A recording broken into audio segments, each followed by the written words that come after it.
One of the most popular shoes on the planet right now is the ASICS 1130. Now, there's multiple reasons for this, but the main factor is its affordability, coming in at just $100. But Nike may have just stolen the crown with these.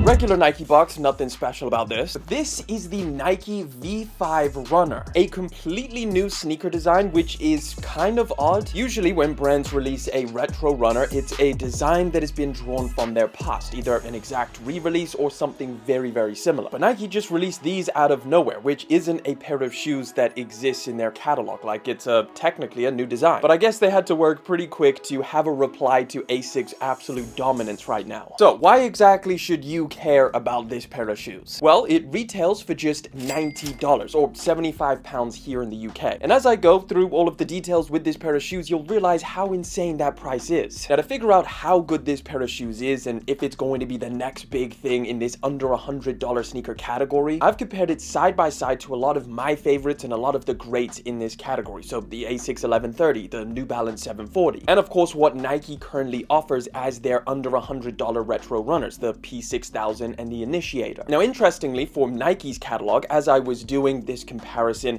these seem to be way closer to the Nike Zoom Vomero 5, which is a lot more expensive. In fact, they're so similar that wearing these and the Vomeros at the exact same time, one on each foot, I almost forget which one is which. There's only some very subtle details, and the appearance of them is also very similar. I mean, even down to one of my favorite things about the Vomeros, which is how much padding they have specifically around the ankle area and the tongue. Well, this also has that. You can see they've got a ton of padding. Now, granted, the Vomeros typically come with a little bit more of a detailed upper, so you're getting a lot of extra details like the plastic heel counter and a lot of other things, but again, that really depends on what model you go for. Like, this version of the Vomero 5 is a completely different offering where it has premium suedes and leathers, but the standard version is very, very close to this. And again, because all of these retro runners all have pretty much the exact same materials, like a mesh base with some kind of synthetic overlay, we're pretty much splitting hairs here. Now, the midsoles of these two shoes was a very interesting comparison, because at first you take a look at the Vomeros and you see they have all of this flashy writing on them, like Nike Zoom and Cushlon foam, and the V5s don't have that. In fact, Nike does not name the type of foam that they've included on this pair of shoes. Whether it's written here or on their website, they just don't say anything. But just because they have all of these names written on it does not make them instantly more comfortable. In fact, wearing these side by side, it's, like I said, hard to tell. In fact, I might even say that the V5s are a tiny bit softer. It's definitely marginal. I would say that they're probably very, very inline. If you've ever tried a Vomero,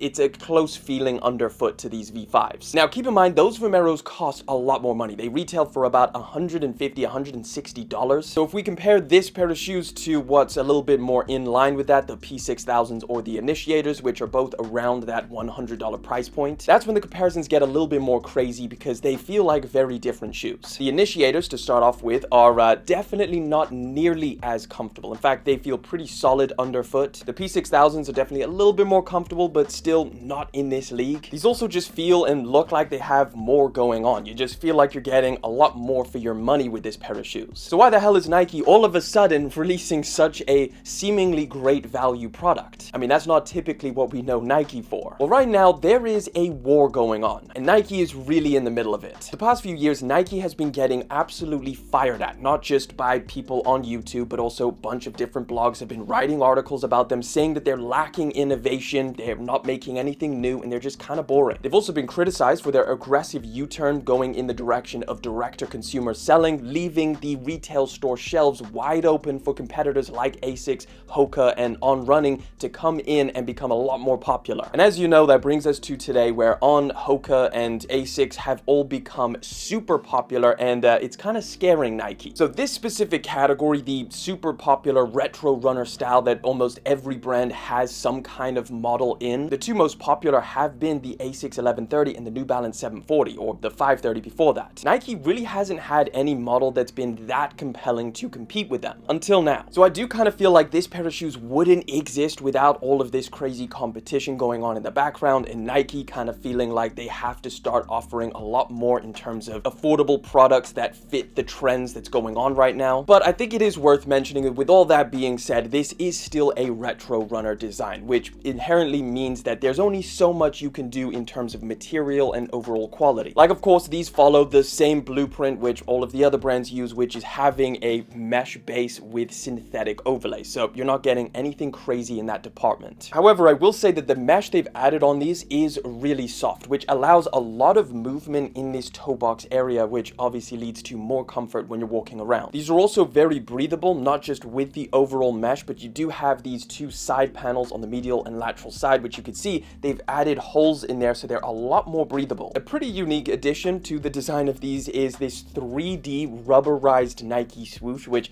actually sticks out quite a lot from the sides. It definitely adds a little bit to the chunkiness of this pair of sneakers, but I do really like the look of it, especially with the outline. I think in the right color, it looks pretty sick. Now, one thing I'm not a big fan of is the lacing. So what they've done is added only 5 eye-stay holes, which does lead to a little bit of a gappy look with the laces. I feel like if they added just one more, it would be a little bit more compact and just look a little bit normal. We're getting a little bit nitpicky here, but I thought I'd mention it. And I guess while we're in this area, the tongue is not gusseted, which is also a little bit of an issue. It just generally means that this could slide over to the side, and then you have something that looks like that, which is, again, not my favorite look when you're walking around. Now, this tongue is definitely thick, but it's also a little bit narrow, so it just leaves the likelihood for this happening wide open. Now, when it comes to the actual sizing for this pair of shoes, I would actually recommend half sizing down. I found them a little bit big. I went with my true to size, and there was a little bit of room around the toe box area, so I think it's quite a chunky and therefore a little bit more of a wider shoe, so I think even if you have wider feet, you should be fine. Overall, this pair of shoes really did impress me. I think it is also quite fun and interesting seeing Nike on the back foot a little bit. We're also used to seeing them be kind of like the unstoppable force that every other brand kind of takes inspiration from. But here, it seems like they're taking inspiration from a lot of these other popular brands that are really coming up. But if you're on the market for a sneaker in this category, so a retro runner under that $100 price point, these are definitely one of the best that you can buy. And I think if you're literally looking between the Asics 1130, the New Balance 740, and this pair,